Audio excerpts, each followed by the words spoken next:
All right, Mike Draco, good to see you, man. Hey, this is Chris with Cycle Source Magazine. I'm going to be your engineer tonight for the next 60 minutes of Torque Performance. Killer show lined up for you guys tonight. Jason and John really got this show rocking. Tony Tello Sr., Medford, Mass in the house. Good to see you. Hey, guys, remember, give yourself a little plug by throwing up your hometown so we can give you a shout out. And 2.5 minutes, we're going live with this one. Torque, 2.5 minutes going live. Hit the like and share button. We'll be right with you.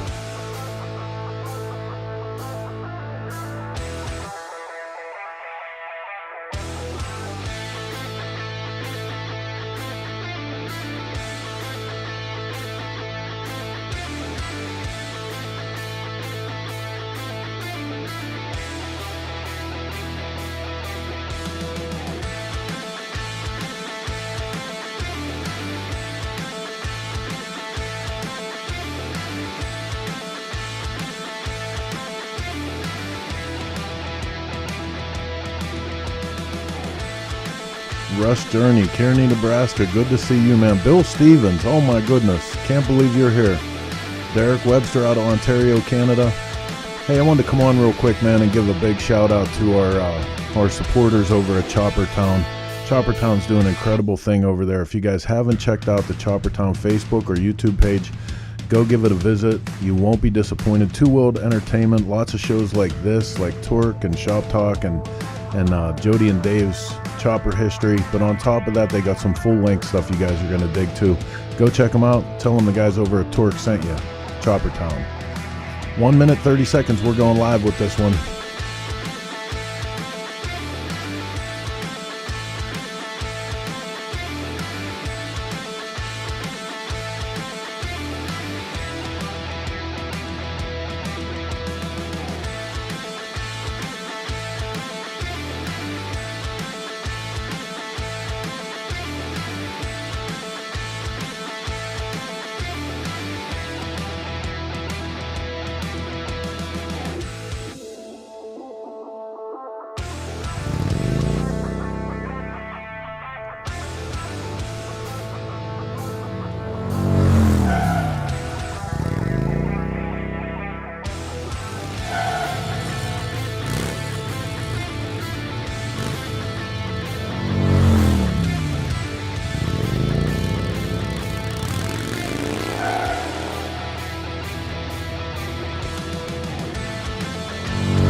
All right, man, with 30 seconds left, we're going to cut this one loose. Give one last shout out to John Carpenter from Menomonee, Wisconsin. Ashley Buell Sisters, awesome. Let's go live with this week's installment of Torque Performance. Here we go.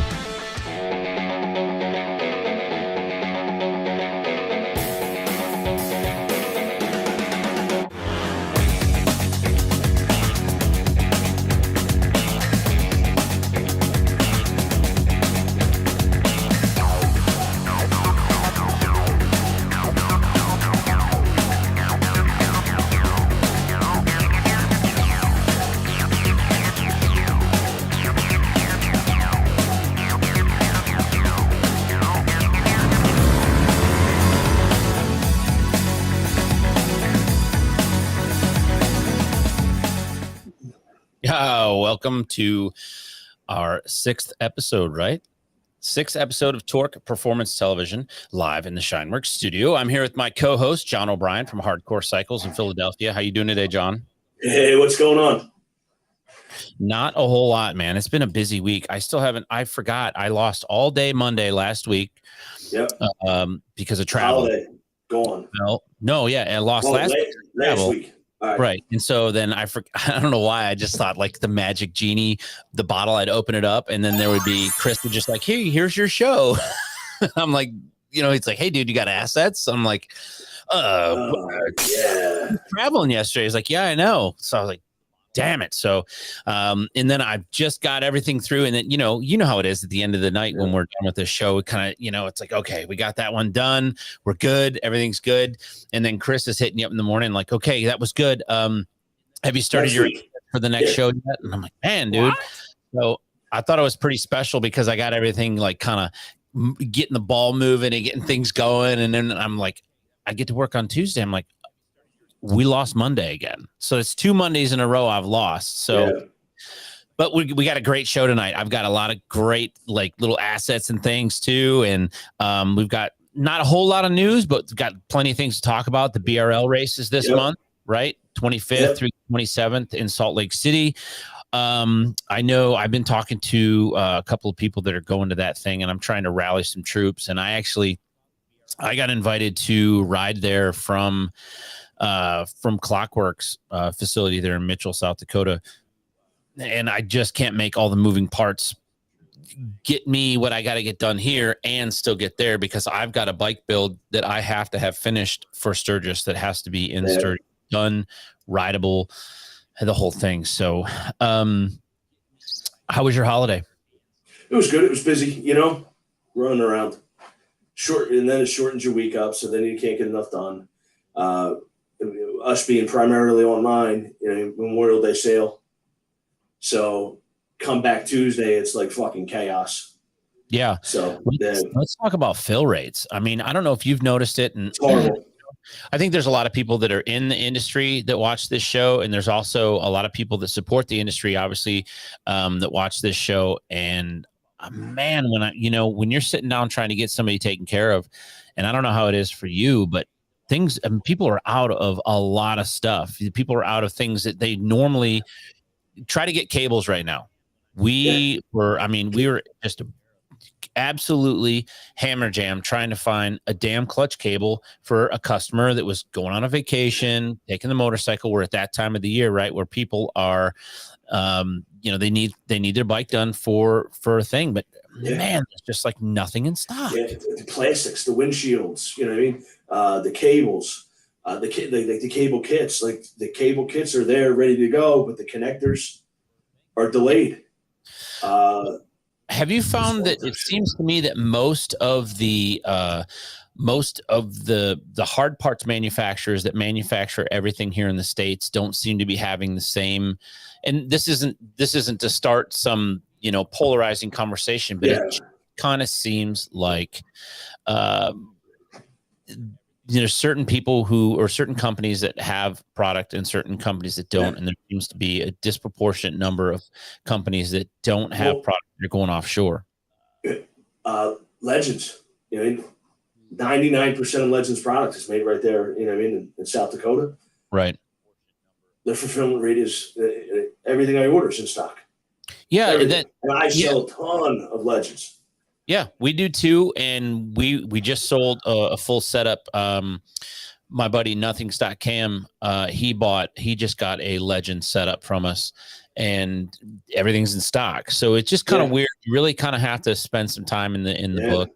Got to have some options for customers. You know what I mean?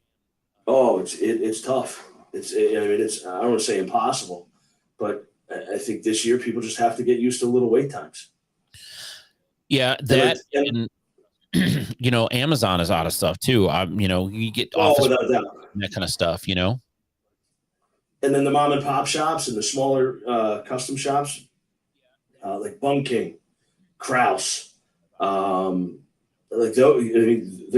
small businesses. I'm sure Boosted Brad, like his 1, 2, 3 week wait that we normally wait for stuff is now 4, 5, or 6. So it's just because the raw materials slow coming in. Well, the raw materials, right? And then I also was told that the price to ship a container overseas, a container that costs $2,000 to $3,000 is now $9,000 to $11,000 to get that same container over here, and you're still dealing with delays and stuff. And somebody brought up a good point today, talking about the hyperinflation that the government is saying that once the stimulus checks are all gone and all that money spent, that the supply and demand, the disproportion between those two things will come in. So those checks are long gone.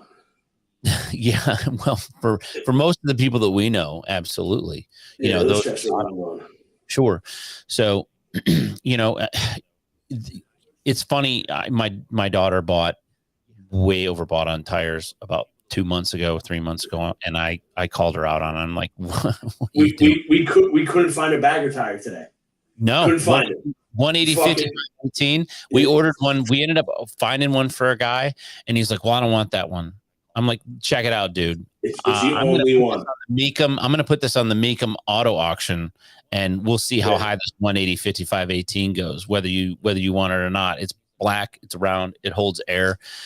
It's just it's just an unfortunate circumstance, and we always get through it. It kind of feels reminiscent of 07, 08. Yeah. When the shit hit the fan then, but we'll get through it. We always do. It's just kind of funny. Yeah. It's funny, not haha, but funny. Like it's ironic, It's frustrating, So we didn't get to talk about this last week, but there was a Co-Moto show in at the Texas Motor Speedway, I believe. Have you heard any feedback on that? Some. I heard attendance was a little slow. Yeah. I heard everybody was there, vendor wise, manufacturer wise. I heard the turnout, everybody was dying to get there. But then I heard the attendance was a little light. Yeah, that's disheartening to hear. But I know that looking at places to stay in Sturgis and talking, you as well as I, we talk to everybody all the time about what's going on for Sturgis, and everybody's going this year. I think Sturgis is going to be massive this year, even though it was big last year. You know what I mean? It sounds like it. Everybody I talk to is either going or they know somebody that's going, or their whole crew's going, whatever. Right. And so I know we talk about this every week, but I want to remind everybody that you are hosting Monday at the Buffalo Chip, the Hardcore Cycle Show, right? Hardcore Cycle Performance Show, including the Skinner Tire Bagger roll-off, which is huge. Yeah, you have that. That's sponsored by Clockworks, right?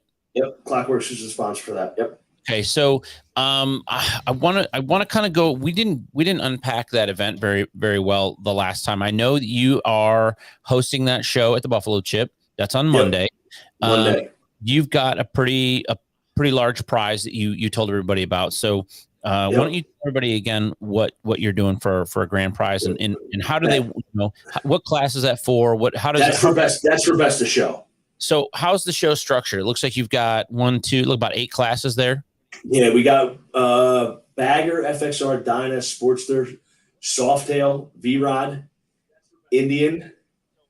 No, I don't think Victory's there. It's listed right there on the classes. I see that. So we don't really do that. So this isn't. Yep. So this is a full blown show. This isn't just. Oh, it is. It's huge. Right. Yeah, it's fucking fun. Good, man. Good. And you got your grand prize for best in show. How are you guys titled FXR frame too, right? What was that, Jason? You've got some outside people coming in to do the judging. Absolutely. Every independent judges. We had Brian from Clockworks did the FXR class. Curtis Hoffman from Hoffman Design did the skinny tire bagger.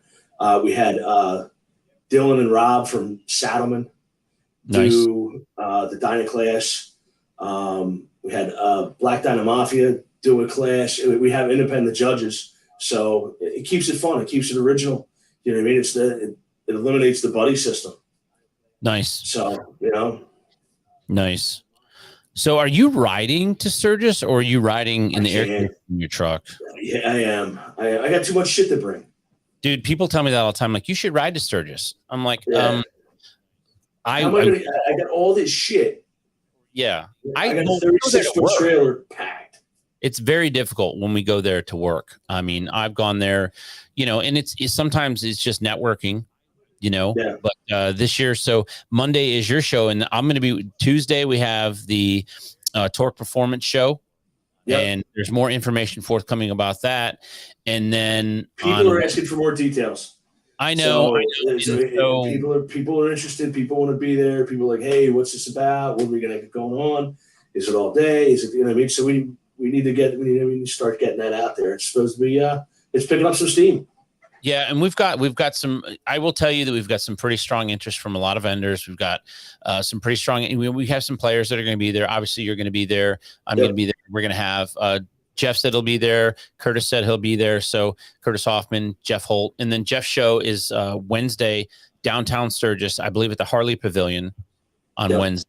So lots of stuff going on. It's going to be a very, very busy week. So we're at about 15 minutes. I want to roll into our first segment for the night. It's our new product showcase brought to you by Bare Knuckle Performance. And when we get back from commercial break, we're going to go into our guests. So live from the SHINE WERKS studio, Torque Performance Television, John and Jason.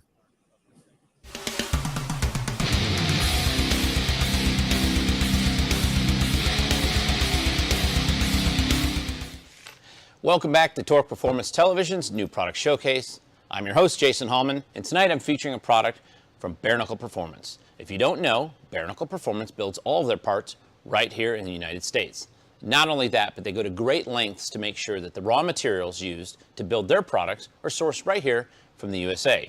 This is their new axle for 06 and up dynas. Now this is for my 2016 lowrider, but I've been running similar product from Bare Knuckle Performance on my FXR for 2 years flawlessly. This is a stainless steel axle, so it's not going to rust.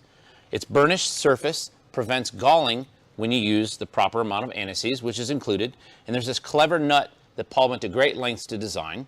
And then this opposite side uses only a small tool like a Phillips head screwdriver to hold the axle in place while you tighten it. Now what's cool about that is if you have to make an adjustment out on the road, fewer tools in your tool pouch. These can be found at bareknuckleperformance.com, and they have several different fitments for lots of different Harley models. So if you want to find one of these, go to bareknuckleperformance.com and tell them Torque sent you. Thank you, have a good night, ride safe.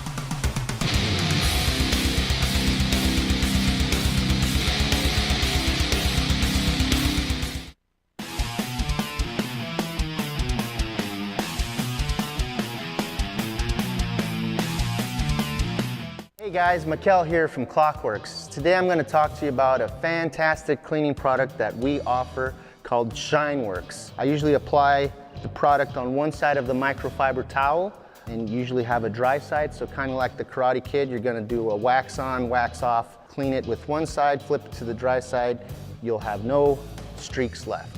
But SHINE WERKS is a really great product that cleans and details the entire motorcycle for you. Everybody knows us because of our fantastic Clockworks Flare windshields, but a lot of people didn't know that we also have a great cleaning product. SHINE WERKS is a cleaning product that will clean and detail the whole bike. Now you can have something that will safely clean and protect the matte finish and also shine the gloss part as well as the windshield and any chrome you have on the motorcycle. Pick up a bottle at your local dealership, give us a call, order it on getclock.com. You can even find us on Amazon Prime now. This is Danny Wilson, you're watching Torque Performance Television.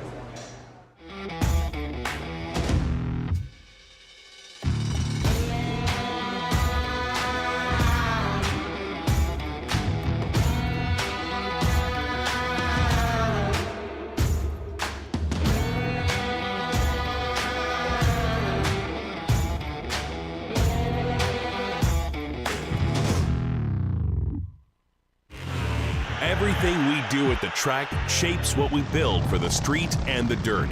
You can see how bad these guys want it. A race to the line. For us, racing is not for the trophies or the glory. We compete because it makes everything we do faster, more durable, and tested to a higher standard. For S&S, racing is the ultimate in proven performance, and we've been proving it since 1958. All right, welcome back to the SHINE WERKS studio. I am your host, Jason Hallman. I'm here with my co-host, John O'Brien from Hardcore Cycles in Philadelphia, PA. Our guest tonight is Pistol Pete Nowaskey from Pistol Pete's Cycle in Menomonee, Wisconsin. Do you know Pete already, John? He was at your show. Yeah, he's a great guy. He's a great guy. He's been in the last couple shows in Daytona. Yeah, he's a colorful dude. His bikes are colorful. He builds a really neat bike, and he's not just like one kind of bike. He moves it around a little bit, and I would say ample use of color, ample use of power adders, ample use of performance parts on his bikes. Oh, more than ample. I think he had 4 or 5 bikes entered in the show, and 4 of them were turboed. All of them had fucking Olins, Brembo. You know what I mean? I mean, they're all decked out. He built some solid machines. Yeah, he's a great guy too. Every time I talk to him, he's super professional. Yeah. He's kind, and he is. So a little bit about that I do know. He is participating in the Bagger Racing League, and we want to talk to him about that. We want to talk to him a little bit about a shop in Menomonee, Wisconsin, and he was at the Wheels of Steel show last winter. So I'm excited to talk to him again. I've got to see him 3 or 4 times in the last 6-7 months. So without further ado, let's bring in our guest for the evening, Pistol Pete Nowaskey.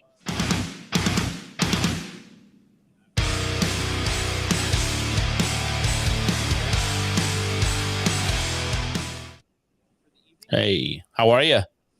How's it going, guys? We're doing very well, sir. Thank you for taking time from your family to spend a little bit of time this evening. That is a mighty nice looking showroom there, sir. Thanks, guys. We've done a little remodeling here over the last year and really got things all shined up and polished up and looking good around here. So it's hard to keep things looking nice when you're working all the time, but every once in a while you got to step back and straighten up again. I don't doubt it. I don't doubt it. Yeah, the shop's beautiful, Pete. The King of Nothing. I see it behind you. Want to tell us a little something about that? Earlier the week, I think it was earlier the week, or maybe the end of last week. The holidays got me all fucked up time-wise. Your racer was out on that thing, man, and he was fucking killing the turns. Want to tell us a little bit about that bike and how it did on the track? Yeah, so, I got to tell you, John, originally that project started as an STBBO bike for your show. Almost immediately, the budget got out of control and we disqualified ourselves. But it turned out to be a great bike, a great shop build, and we wanted to do some suspension testing. So I put my rider, Chuck Burton, on it, and man, he found the limits. I tell you what, he ground it in places I didn't think he could touch. So that's awesome. What about, is your race bike going to have a turbo? Yes. Okay. So I'm actually running 2 bikes. I am running a turbo bike in the Bagger GP. That is a 2020 Road King. It'll be a 107-inch turbo motor. And then King Nothing we're running in the Pro Stock class. It just worked so good, we had to race that one too. That's awesome. We're going to run that in the Pro Stock class, and Chuck will have twice the track time. Was that the game plan going into it, or did that just happen? It just kind of worked out. Oh, that's awesome. That's awesome. Jason, what do you got? Pete, I got a question for you. So one of the things that I wasn't able to take away from the bench racing session that we were at in Long Beach was the differentiation in the classes. So it sounds to me like they're trying to make some room so that this is really somewhere where somebody who is an enthusiast that wants to build a bike to do this can show up and once they meet the minimum criteria as far as prove that they have the correct safety equipment and that then their bike qualifies. What are the classes in these things? How many different classes are there? So so Bagger GP is the all-out big class. Underneath that we have the Pro Stock class. Then there's a hooligan class and the stunt class. So there's something for everybody. I got into it with full intention of building a turbo bike, so I was automatically bumped into that Bagger GP class, which is fine. We're pretty well known for forced induction, so that's what we had to do, So when you're building a bike, when you sit down and, I don't know if you took a clean sheet of paper and started a project or if you took something you were already working on and adapted it, which either one, is fine with me. I mean, I've was a drag racer for a lot of years. So scaling up, scaling down, fitting into a class with certain rules and that, I totally understand that. But when you start a project like a Bagger GP, obviously you're competing against the biggest and most heavily funded teams, at least in this grouping, is this a bike you own, or is this something where you have a customer that is kind of a benefactor or a team owner, or where's the genesis of that? So I set out to build a full-blown race bike from the get-go. So as soon as I committed to race the Bagger Racing League, I went and bought a brand new 2020 M8 Bagger, and we literally tore it down to the crank pin and the bare frame. And I had a plan from the get-go, exactly how we're going to build it up. You know, we got a lot of help from Trask Performance and S&S Cycle. Obviously, Curtis Hoffman with his carbon fiber. You know, Suburban Harley helped me out with the bike and some stuff. They're just a lot of guys helped me out. But I'll tell you what, we're putting a lot into it. We are going full bore, full in. I don't even know how to say it, fully committed. So, yes, 100% intent to build the biggest, fastest bike for the biggest, fastest class. That's awesome. Pete, do you use Trask turbos on all your turbo bikes? I use, yes, exclusively Trask. Okay. I've been working with Nick Trask and Trask Performance for a lot of years. Nick and his crew are just phenomenal to work with. And yeah, I tell you what, if Trask makes it, we use it in my shop. So. Okay. Now, how's that going? I mean, you obviously got a good business relationship with the guy then. How is it? What happens if you beat him on the track? How's that going to go? Good question.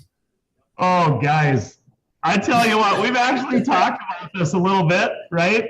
So we're kind of sharing information and knowledge here, but yet we're competing. So I don't know. I'd like to see us both on the podium. But you know what? The fastest guy on that day, hey, that guy's going to win. Yeah. Pete, are you able to, can you break down, like, you know, when you go buy a brand new bike? So I'll be real honest with you. I've been critical in the past of stock motorcycles, particularly the ones that I don't feel are equipped to do some of the things that we ask them to do when we ride hard. And obviously that's what supports the aftermarket, you know, being so strong in our industry. I like to tell everybody we have, you know, one of the smallest billion-dollar industries that I can think of. When you start building a bike from the ground up, that you go buy a brand new one, to walk us through some of the modifications without, I mean, I don't want you to tip your hat. I don't want you to peel back the curtain too far, but tell us a little bit about what all is involved in that, so people have some real idea of the work that goes into this. Because we talked to Corey West and Patricia Fernandez, and these bikes are nothing short of lightning fast. Yeah, so talk you through it. First thing you got to do is have a good plan, right? But we literally strip it down to the crankshaft. And we have a plan for our engine that we're going to build moving forward. So we had a plan for our BRL bike. And then the first thing, the bottom end goes to Dark Horse Crankworks.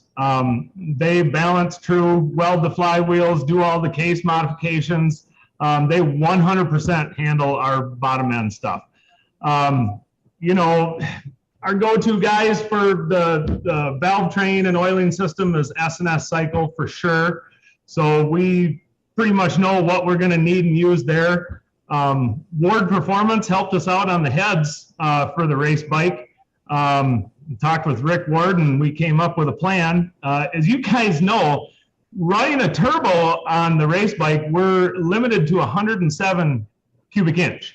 The other guys can run 131s if they like, but we're limited to 107 cubic inch. So, of course, I had a lot of ideas on how we can maximize our power with that displacement. So, in any case, and obviously Trask Performance is involved, right?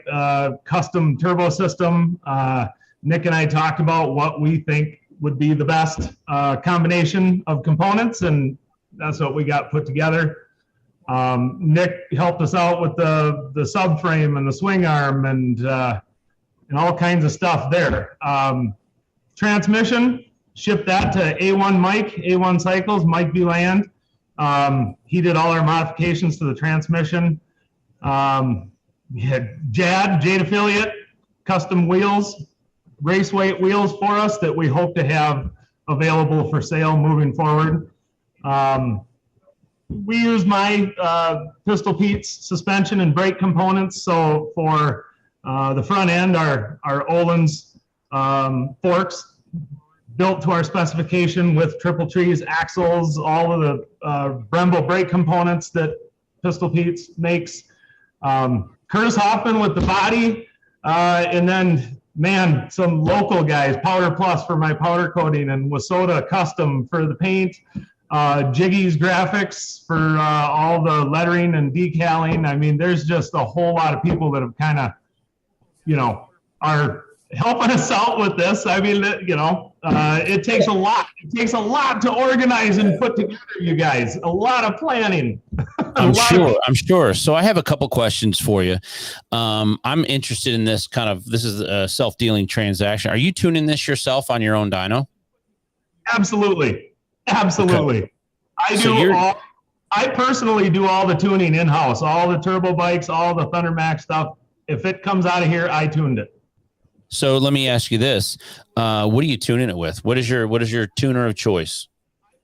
So 250i dyno, and we use Thunder Max for all of our ECMs and tuning. Man, I get a ton of support from Thunder Max. Those guys are just... If you're putting an auto tuner on there, how much of obviously you're running the base map. How much control do you have? There's no live interaction on that, obviously. So you have to anticipate all these different pieces and parts. Is there a problem with turbo lag on a bike like this?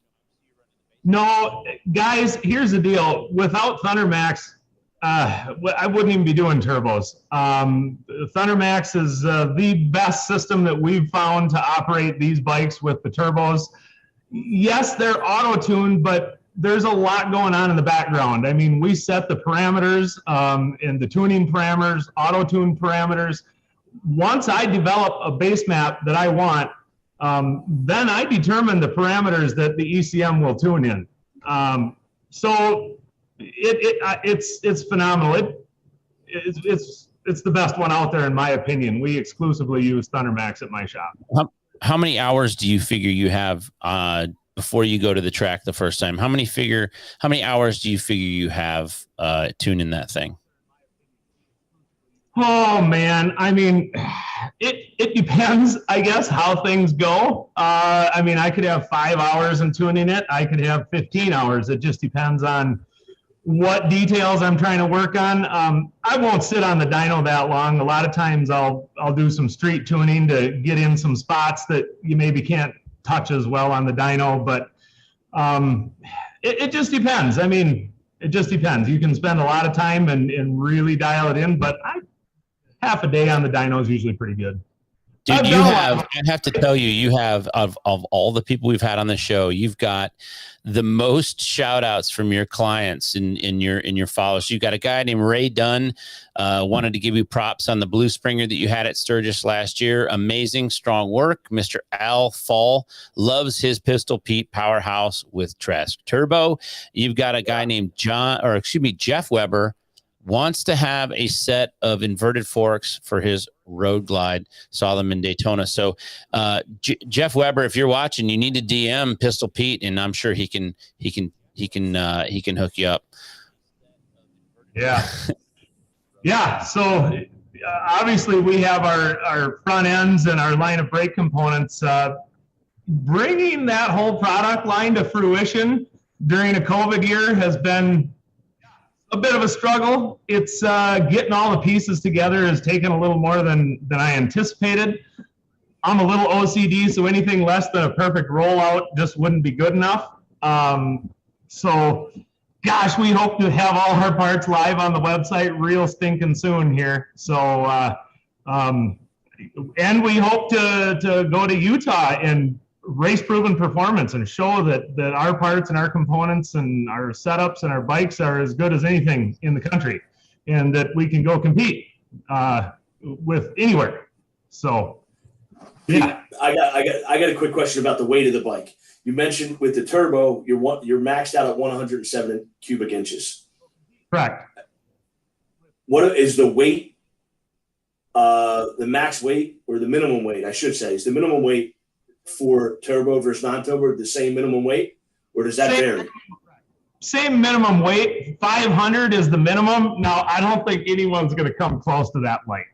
I don't think we're going to see anywhere near 500 as the minimum, but maybe Curtis Hoffman could make some carbon fiber gears for the trans or something. That would be great, right? Find a way to make something composite like that to be that strong. I got some ideas, and I got maybe some guys that I'm talking to right now working on doing some new lightweight components, some stuff that nobody's ever seen in the Harley world. But that's all I'm going to say about it. Wow. And what about the Harley versus Indian? You think? How do you think that stands? Say that again. I didn't hear you, John. The Harley versus Indian. Harley versus Indian. Yeah. How do you think that's going to fare out there? I don't know, man. You know what? The Indians are good machines right out of the box, and I mean it's a strong competitor right out of the box. And to be honest with the Harleys, I mean I think we have to spend a lot more money and change a lot more stuff. We'll see how it all shakes out. Well, I have a question for you. So it seems from what I've heard and what I've been told, Indian is severely handicapped.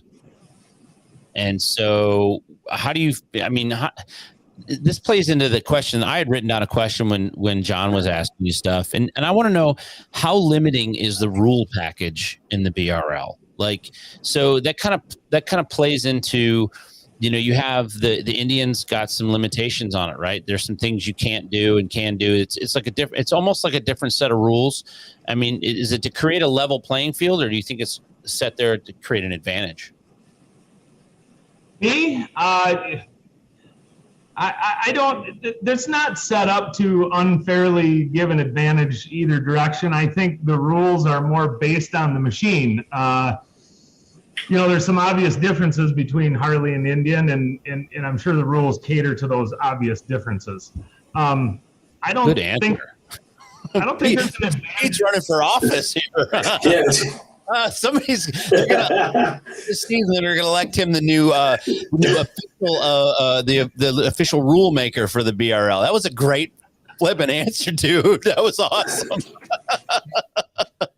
Well, I don't want to be caught with my foot in my mouth or something somewhere along the line here. So, no, you're fine. I mean, listen, it just seems like Indian has a limit in both weight and engine size. I mean, isn't that the bottom line? They have a limit or an advantage? What are you saying? There's the way that the rules are structured. I don't know exactly how to articulate it. I haven't really found the actual rule, word for word, but it seems to me that the Indian has a different weight limit on it, and it has a different cubic inch limit on it. Does it not? I'm not going to answer that at this time because I don't have it pulled up in front of me. Okay. I heard the same thing, Jason. That their cubic inches is I think like 13 or 14 behind Harley's, and their minimum weight is 75 over Harley, if I remember correctly, because I did have a conversation about that. Right. So I think their max engine size is 116 or 117, and then their minimum weight is 575 as opposed to the 500. Gotcha. Well, I mean, look, you've got to start somewhere, right? I mean, this all has to start, and you've got to start with guys like Pete and guys like Nick, putting their wallets out there and actually, building these bikes so that they can show up and do these things. It's the if you build it, they will come kind of mentality, right? So, Pete, are you riding one of these bikes? No. Chuck Burton is riding for me. He's an expert level rider out of Wisconsin. He's out of Green Bay.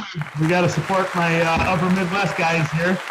So, I just don't think that I could compete at the level that we need to see out there. So I'd love to try it, but I just don't think it's going to happen. Right. Hey, I want to remind everybody that if you're watching at home, there's some comment section right here. If you've got a question for one of us or for Pete, make sure you put it in there so we can get it up there. And Pete, you've got a lot of people watching tonight. I never seen this many people. Interact with a guest, liking and sharing. And I wasn't trying to bring up the thing with Indian to try to stir up any trouble. I mean, I think it's a valid argument, right? Because if at the Bagger Racing League, it happened 4 years ago, you would have had potential for Victory to be out there as well.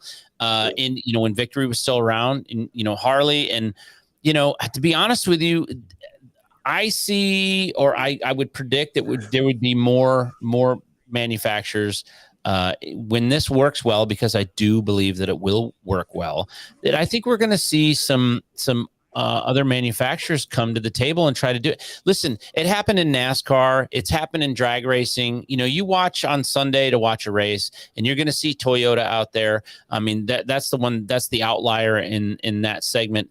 And so, I mean, if there's money to be made and there's good marketing to be done, it's not outside the realm of possibility that somebody else would show up to the table. I just saw Jace Hudson's out partying in Manhattan. Keeping it classy, huh? Yeah, oh, look at that. Right on. Hey, guys, can I chime in for a minute on that? Yeah, absolutely. To lend a little thought to that, I mean, this is in its infancy yet. Like you guys, I believe that this is the greatest thing to happen to our industry in a long time. And we don't even know where this is going to go yet, the snowball effect of what we're doing. I think this could be as big as, say, like NASCAR in our industry, or however you want to compare that. Like, I don't see a limit to how awesome this can get, because guys like me and a lot of people that are involved in this are given 110%. I mean, that's what I'm doing. I have shifted so much of my business towards preparation for this because I truly want it to succeed as much as everyone else. And I think we're going to see more people get on board, more companies and sponsors and shops. And I have so much excitement for this. Possibilities are unlimited, you guys. I completely agree with you. After last year's race, with the King of Baggers, the Fury, everybody was fascinated with that for fucking weeks. And I think this is causing an uptick in the flat track racing, in all types of motorcycle racing. This is benefiting everybody. It's benefiting us, as shop owners. I certainly agree with you. I don't think this is going to end. I think it's going to continue, and I hope it does. I do too, and I have to tell you that, and John, I'm gonna make a car reference here, so you're probably not gonna follow along. But if you look at the amount of engineering that got done based on when drag racing became popular in the automotive industry, right? I equate this to being that cataclysmic of an event to where I really feel like you've got guys out here like Steve Broyles and Frank Drago and Dave Mackey and the folks at Zippers and S&S and all of these companies. I'm a chopper guy. I love choppers, right? The hardcore choppers, the rigid choppers that, started what I consider the gold rush era of choppers from 99 to say 2008, 2009, right? There's some really great choppers built. There were some really cool things invented. And but they're not performance based. You know, those bikes weren't known to handle well. They weren't known to stop well. There were some fast ones, but there wasn't very many people actually racing. No one came up with a chopper drag racing class or anything like that, right? Where this has the absolute potential to move the complaints that everybody's had about engineering and all of these things that happen. Chris is calling bullshit on my chopper thing. This has the potential to make motorcycles better engineered, safer, stop faster, go faster, run better at a higher volumetric efficiency. Because I think the factory is going to, and when I say the factory, I mean all factories in engineering, they're going to get data back from the track, and it's going to I think it's going to move the needle. And you know, Steve Broyles brought up a good point that competition grows the industry. And I always say that Burger King needs McDonald's, Dunkin' Donuts needs Starbucks, right? You can arguably get a better cup of coffee at a Dunkin' Donuts than you're going to get at a Starbucks. It's just a different experience, right? But it's caused both companies to kind of up their game. And I think that's what we're going to see when you have companies that have been the backbone of our industry for the last 50 years, like S&S, making a V-twin engine better, you know, starting with all of the ingenuity and all of the engineering that they did. And then you have Oleans and you have Performance Machine coming out with, you know, calipers that were way better than a banana caliper in the 70s. And now look where Performance Machine, where you can get 4 and 6 piston calipers and those types of things. Everything kind of works a little bit better, right? And so I'm excited, just like you are, Pete, to see guys like you putting work in, right? And coming back, you're going to take this thing out and you're going to break it. I hope you know you're going to break this motorcycle at some point. It's going to cost you money and you're going to haul a bucket of bolts back home, but you're going to make it better when it goes back to the track, right? And that's where we're going to see things. I think in the next 5 to 10 years, I think everybody needs to get behind this BRL, whether you like it or whether you don't, whether you think it's cool or you don't think it's cool. It's going to move the needle. Yeah, right? The BRL sticker. It's going to move the needle. It's going to move the needle incredibly, and I think it's going to give us the quality engineering that we need. Jason, do you think the factory, and when I say the factory, I mean Harley in this case, is going to start putting on radial brakes? Suspension. That's. I think they have to. I think they have to. I think they absolutely have to. I don't think there's a choice. There's not a choice. It's going to make more sense. The vehicle complexity has gotten so out of whack on, you know, the FLXD, the DLF, all the alphabet soup BS that goes on. It makes sense to do this. And listen, I've said it since Jump Street. Indian on paper is an arguably better equipped machine out of the box, just on paper. I'm not disparaging. I own 7 Harleys.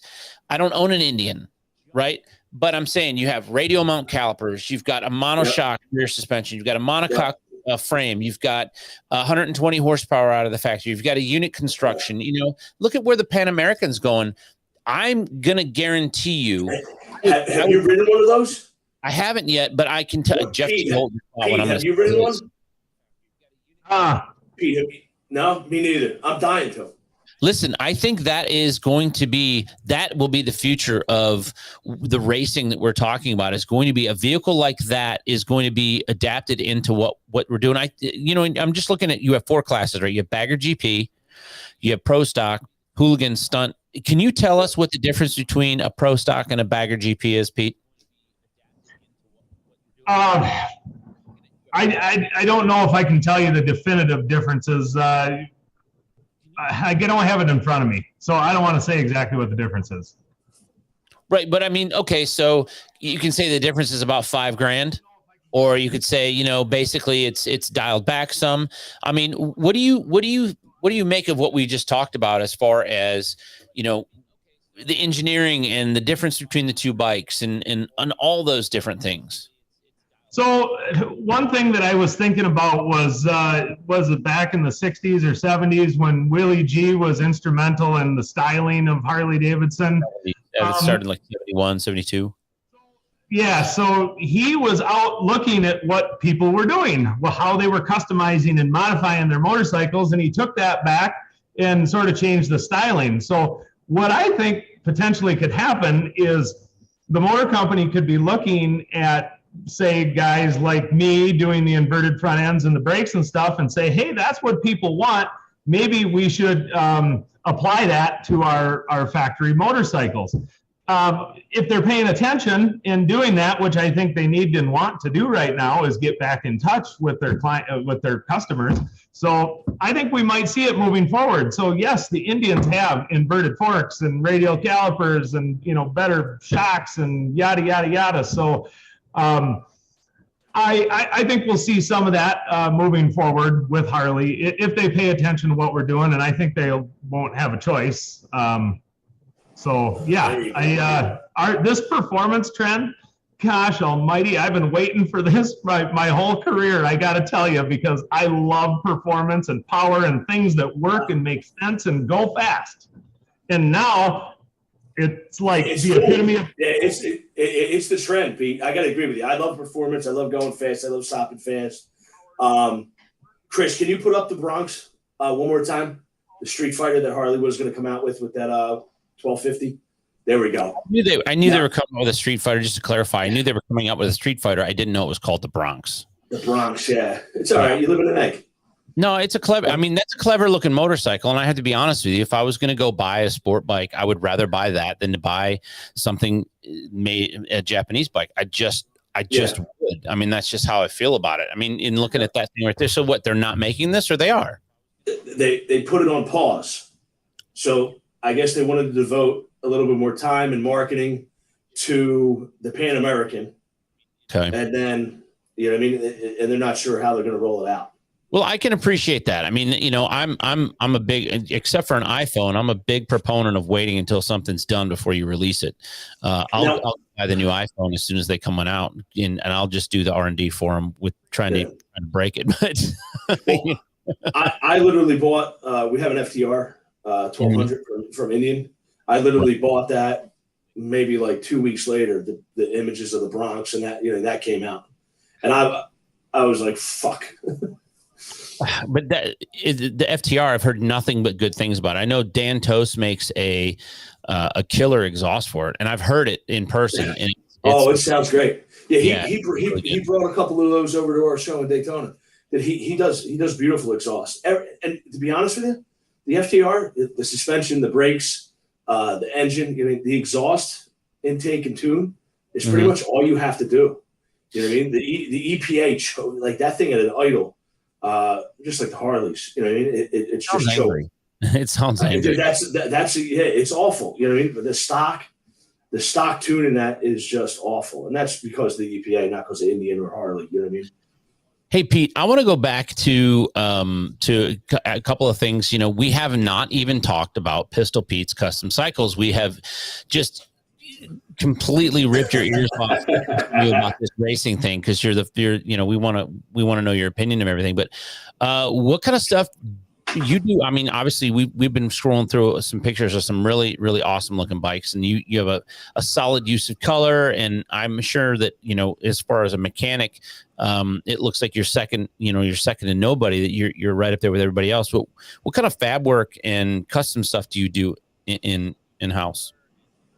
So we do, I'll tell you what we don't do in-house, paint and powder coat, body work, things like that. But the vast majority of the fabrication is done in-house. All the engine work and tuning and performance work is done here. I've always used performance as the core for all of my builds, and performance transcends all styles. I got to tell you, you guys have mentioned a couple times about the bright colors.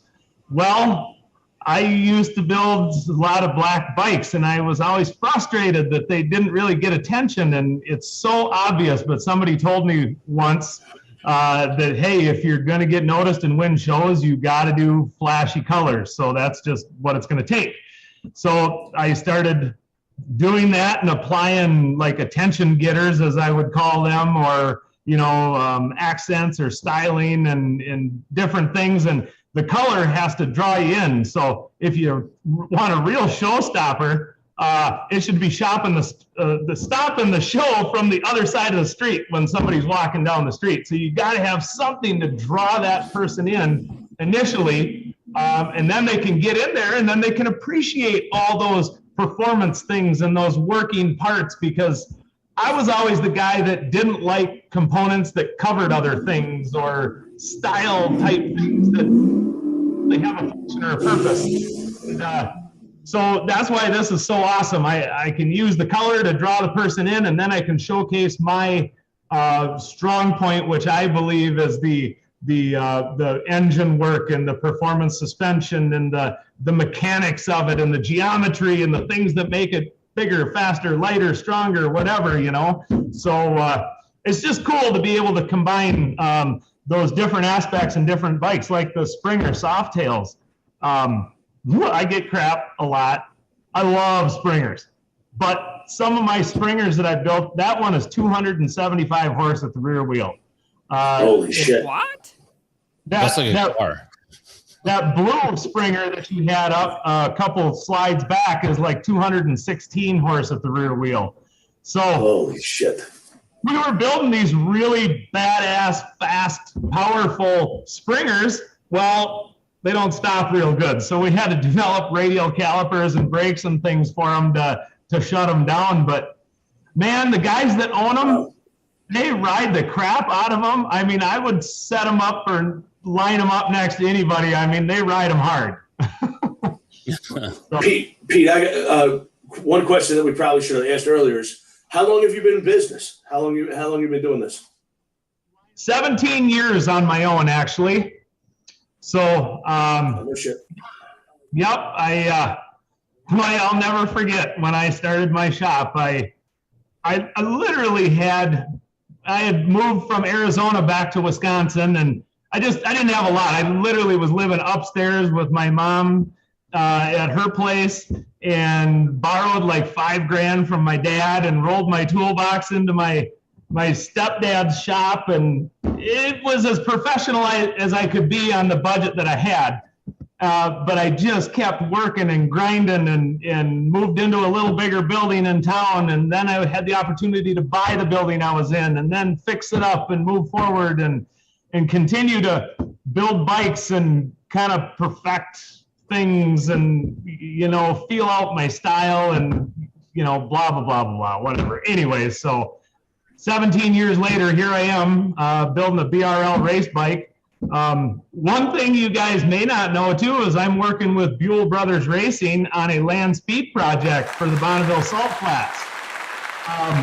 So we hope to have the bike on the flats this year. And believe it or not, guys, I'm involved in this because it is a large displacement Harley motor with a big turbo on it. So that's how I got involved. So nice. We're going for some land speed records on the flats. Well, good, man. It looks like you're covering all the bases, and your shop is open to the public, right? And you do regular maintenance and service as well as the performance stuff, or just the performance stuff?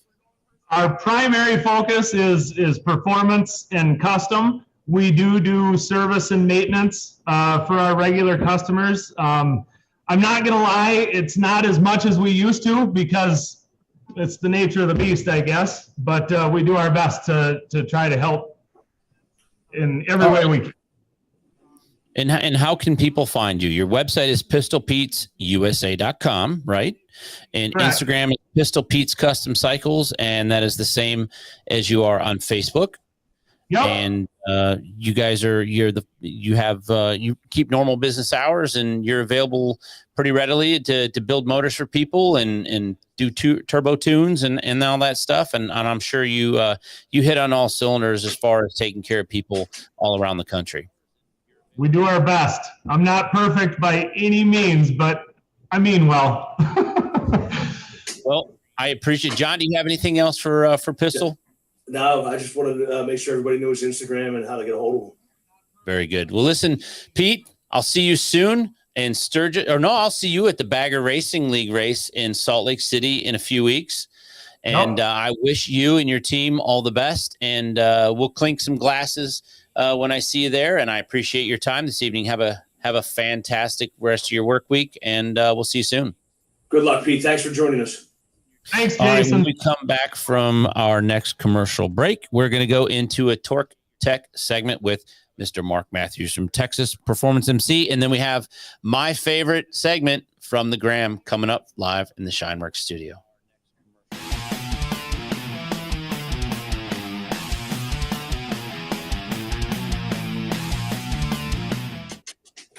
We're ready to race. What's your strategy? Go fast. The Fueling name has been associated with racing and high-performance engines since 1974, when founder Jim Fueling started fueling the flames. From Daytona to Monaco, from the Bonneville Salt Flats to the Indy 500. Fueling is here to compete. Look for the Flying Pig to run up front this year with pilot Ben Bosco. Fueling. No bullshit, just performance.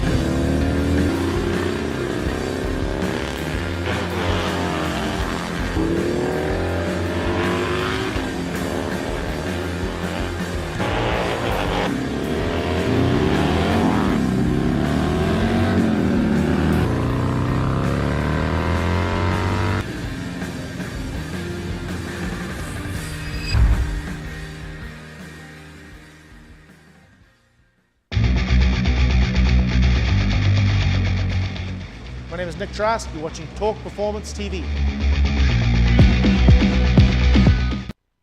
I decided to pursue a career in law because it gives me an opportunity to help people. When a client chooses us to represent them, they're entrusting us with a huge responsibility. It's our goal to exceed their expectations with our personalized service and to help them to achieve the best possible recovery to compensate them for their injuries. That's where we come in. We come in and we solve that problem for them and really set them on the right track in order to try and get back to what their life was like before the accident happened.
Hey guys, welcome back to this week's Tech Tip. This is Mark with Texas Performance Motorcycles, and you're watching Torque Performance Television.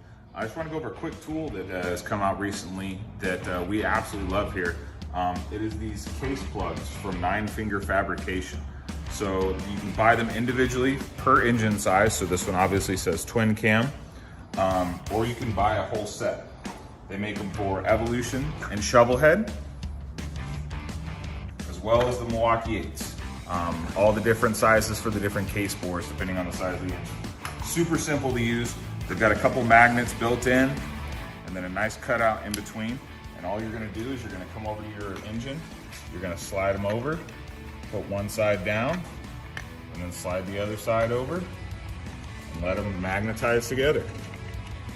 And it's just gonna help kind of keep crap out of your engine while it's apart.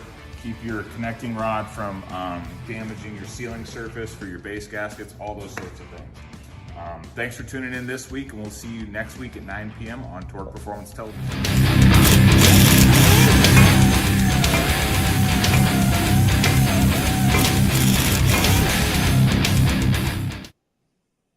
I don't know about you, John, but I love watching or when we interview somebody who's got as much energy as Pistol Pete does. We were so worried that he wasn't going to be a good interview. And I was like, no, you're going to be fine, man. You got so much damn energy. I had to drink. The whole. Every time I've ever met him, he's like right. that. Yeah. He's like, he doesn't get it. Like he's just full of energy. I had to drink a Red Bull. So it's time for our favorite segment. And we've got 4 videos for you in From the Gram. And what From the Gram is, if you want to have your video featured on here, make sure that you hashtag From the Gram. And you'll see that hashtag on there, and we'll find your video, and you'll get a little bit of shout out like this. And so, and listen, we can't start this week's From the Gram without showing. If we had a greatest hits already for From the Gram, this video here, I don't see if we can get Chris to cue it up. Listen to this. I can't stop. Man. Oh, that one's forever going to live in infamy of just absolute. That kid. He didn't know he was hurt, and he really wasn't hurt. Like, I don't know. One of my favorite things to do is when you see a kid get the wind knocked out of them the first time, because they're really not hurt. They just think they are. But that when they realize that they can't breathe, oh, God, it's so good. So we've got 4 fantastic videos. And the way we've been doing this is we go online. We try to find videos of interest and substance. And since tonight's Torque Performance Television has been so focused on racing, and I know the Bagger Racing League is driving around and on a street course, but I am a drag racer at heart. So we've got a couple of great drag racing videos, and the first one here is going to be from the Bagger Racing League, and this is the flag guy for the Bagger Racing League. Check this out.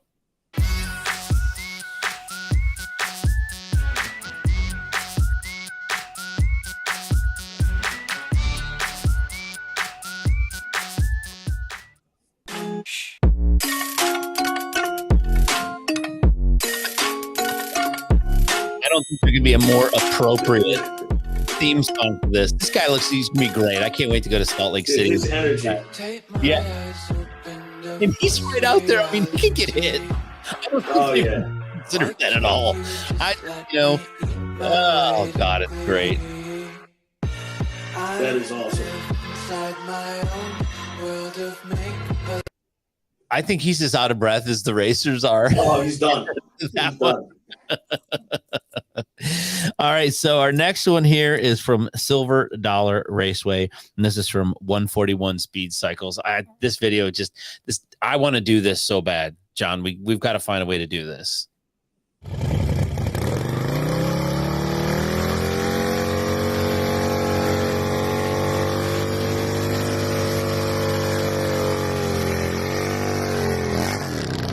Look how excited his pit guy is.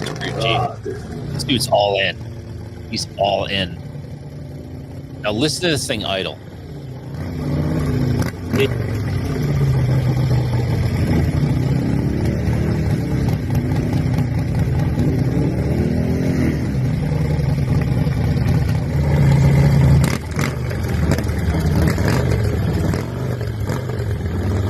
Watch it in the other lane too. Racing a bagger.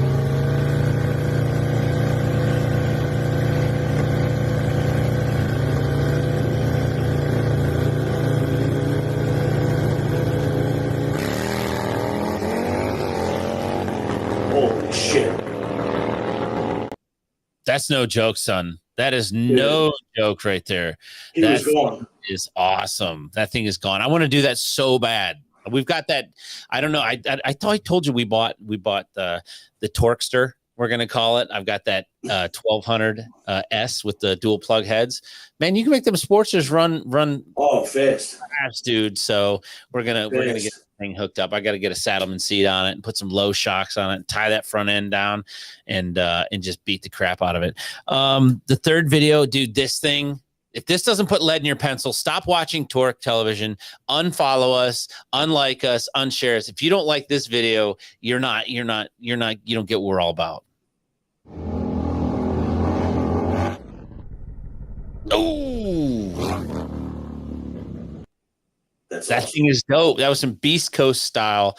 And those dudes go hard. I love their videos, man. Their videos online are awesome. So, and then the fourth and final video for the evening is from our friends at Horsepower Inc. I pinched this off of their page. This is a turbo bagger, another drag strip one. I know. We'll find some guys turning left and right on the road courses, but for right now, check this thing out. This thing is hot.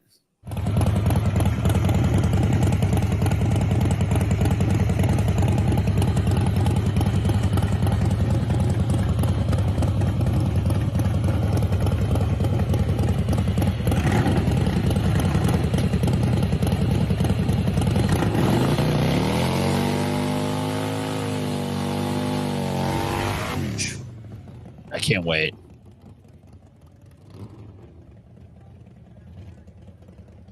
Dragway 42. You got a turbo bike. This thing gets down. Listen to it. I know.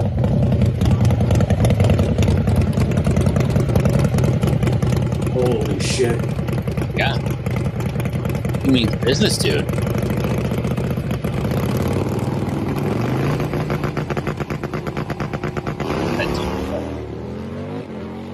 Dude, that thing gets about 20 feet out and lifts up and sets it right back down. Look at that thing go, dude.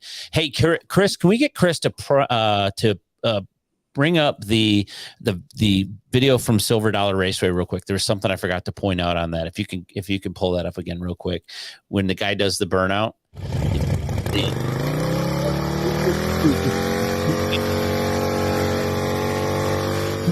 Right there, Chris. You see that? He's got full leathers on, but he's got a full pair or a full black pair of Vans on, just a pair of skate highs. I was like, oh, I bet you the tech guy doesn't know that, right? I thought you were going to point out that it was a Saddle Step Up. Oh, no. Yeah, that too. But I mean, no, you know me. I've got that shoe problem. The sneaker thing. I know. Yeah, sneakerhead. So, well, buddy, we did it. We're in the book with our sixth episode. We're in. Look at that. Chris has got it blown up now. Look at, you got them skate highs. I think that's what that guy's checking out is guys making sure they're tied, making sure that the Vans look good, right? You'll have to do that for me if we ever get to the track. Well, listen, I want to thank everybody that participated and posted over here. Your comments in the section over here. Give a shout out. I got to give a shout out to my mom. She came and saw me today. Since we have the drag ones, look at right here, Detroit Dragway, 1959, Sunday, Sibley and Dix Road. So we're going to have a regular weekend this weekend, John, only 2 days, which means that I'll have Monday to do more show prep and I won't be so hammer jammed by the end of Tuesday afternoon. And with that, I give everybody a good adieu. Oh, look at that.